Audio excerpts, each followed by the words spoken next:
If you want to produce a great video, you're going to need great sounding audio along with your picture. In this video, we'll show you some techniques for getting the most out of your wireless mic system. Because there are so many different makes and models of wireless systems, the first thing you need is a copy of the manual. We'll cover the basics that are common to most models, but specific menu settings and buttons vary from manufacturer to manufacturer and from model to model, even within the same brand. The most common cause of wireless mic problems on a shoot can be traced to weak batteries, especially in the transmitter. Always load fresh batteries into your units at the beginning of every session. Until you get familiar with the battery life of your particular units, plan to change out your batteries at midday or lunchtime, around 4 hours into the shoot. Most manufacturers advise against using common rechargeable NiCad or nickel metal hydride cells, because these batteries often drop to a low voltage level fairly quickly, even though they can hold that lower voltage over a long duration. On the other hand, fresh alkaline batteries start off with a higher voltage and then diminish much more gradually. Some models, such as the System 10 portables, use a built-in lithium-ion rechargeable battery in the receiver that can operate up to 12 hours.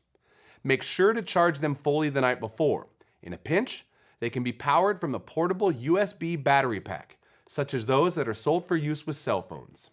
Next, make sure that all of your wireless mics are set for the best operating frequencies.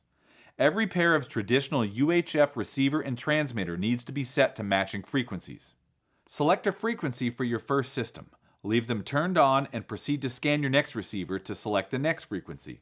Then set the matching transmitter. Continue this for all systems to be used. There are many frequencies to choose from, so give them some space in between.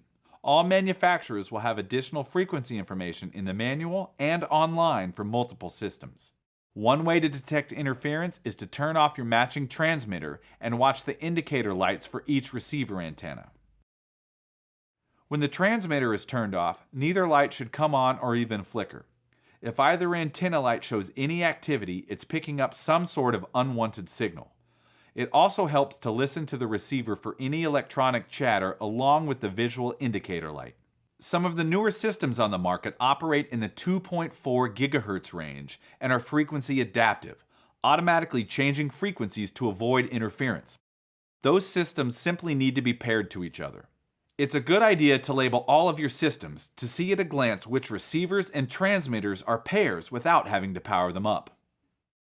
Your choice of which lavalier to use will greatly affect the overall quality of your wireless audio. In previous videos, we talked about how to choose the right lavalier for the job. All of that applies to wireless mics as well as hardwired situations. To set the microphone input level on the transmitter, plug your headphones into the receiver. Begin with the knob turned all the way to the lowest position. While speaking into the mic, gradually raise the level until it begins to sound clear and bright and no longer muddy or in shadow. You don't want to see the peak indicator come on steady.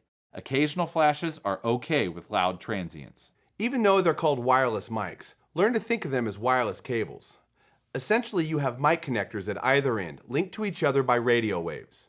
Maximize the performance of your wireless system by paying attention to this invisible pathway.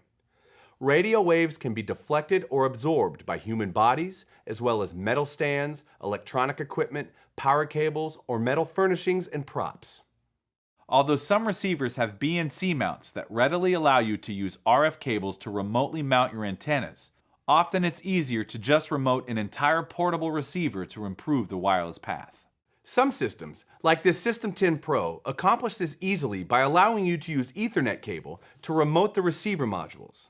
Another good strategy is to shorten the path and avoid RF obstacles by deploying your portable receivers closer to the talent, on the edge of the set or even hidden within the set, and then run balanced audio cables back to the recorder. Accessories worth adding to your sound kit include an XLR to transmitter audio input cable. For example, this AUDIO-TECHNICA XLR-W input cable and a belt and pouch kit.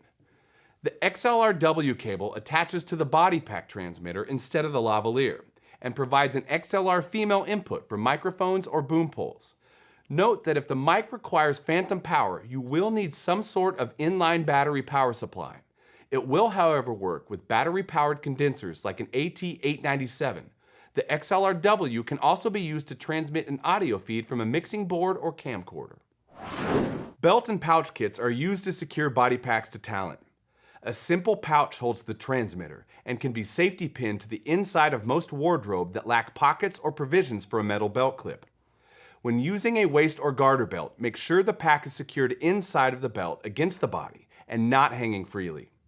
When rain, water spray, or excess perspiration become issues, many professionals use dry, non-lubricated condoms to protect the body pack transmitters.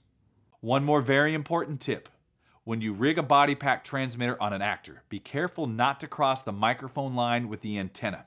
If you need to, just flip the body pack around so that the two do not cross each other.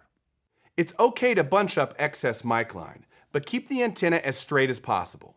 If your antenna is soft or flexes easily, simply slip a thin rubber band over the tip and use a safety pin to keep the antenna in position. The rubber band will stretch or even break if the actor's physical movement accidentally puts too much strain on the pinned antenna. With these tips, wireless audio has never been simpler. In the video studio or on location, AUDIO-TECHNICA has you covered.